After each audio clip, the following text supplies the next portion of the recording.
Thanks for coming out today. I don't know about you, but I've always dreamt of learning how to saber. Whoa! That's normal for them.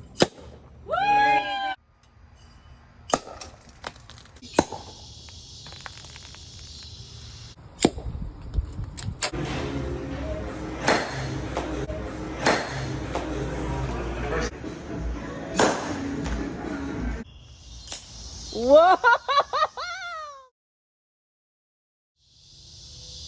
Welcome back, everyone. Tonight we've already talked about the history of saberage, the technique of saberage. We're going to talk a little bit about the theory tonight. And to get to the theory, we've actually taken a bottle of, this is actually one that I really enjoy, Rousseau Bateau.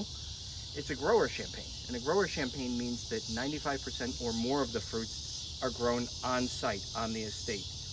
And this particular one is from our friends at Knightsbridge and Cage Importers. And in fact, it is, as I said, Rousseau Bateau. It's a Blanc Noir, which means that it is a white wine made from Pinot Noir.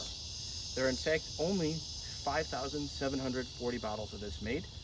It has a relatively moderate dosage of 3 to 4 milligrams per liter. Now we said we're going to talk about theory tonight. Now champagne bottles are actually much stronger than most wine bottles, and the reason is that most champagnes have between 6 to 8 atmospheres of pressure in them. So there's a lot of force. It has to be a much stronger bottle. But that doesn't mean that we can't break it with our Saber. And we're going to talk about that tonight. Now you notice, and I'm going to take you to a close-up, I actually drew a line on the seam.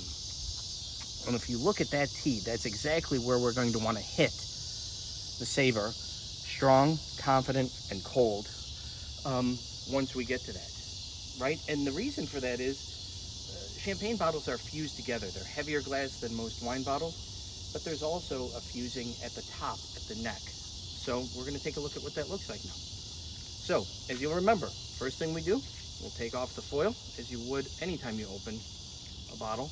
And in this instance, we're going to pull all of the foil off.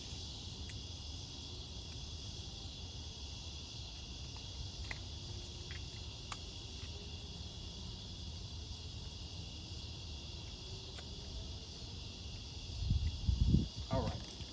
Next, we'll remove the cage on top. And once we remove the cage, remember, the cork becomes live. So you're definitely going to want to keep a hand on it and make sure, you're ready for it.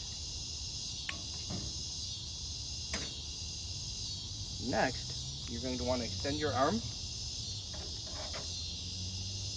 point it away from everyone, following the line that we drew, keeping a 45-degree angle. Just right there. And 1, 2, 3. All right. And that, ladies and gentlemen, is how you saber a bottle. Again, there are now at least 5,739 bottles left. I hope you enjoy this one. Now, a lot of times people ask, what about the glass? The force of the cut means that all flies out. And so, if you don't believe me, just take a look.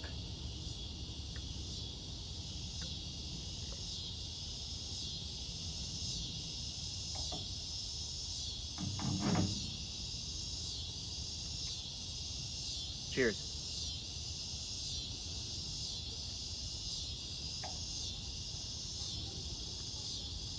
And, of course, one for our beautiful camera woman.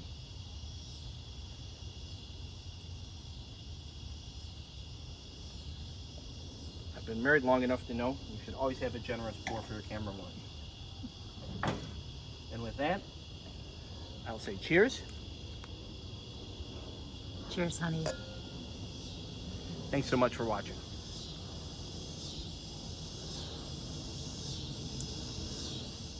Two, three. All right. And that, ladies and gentlemen, is how you saber a bottle.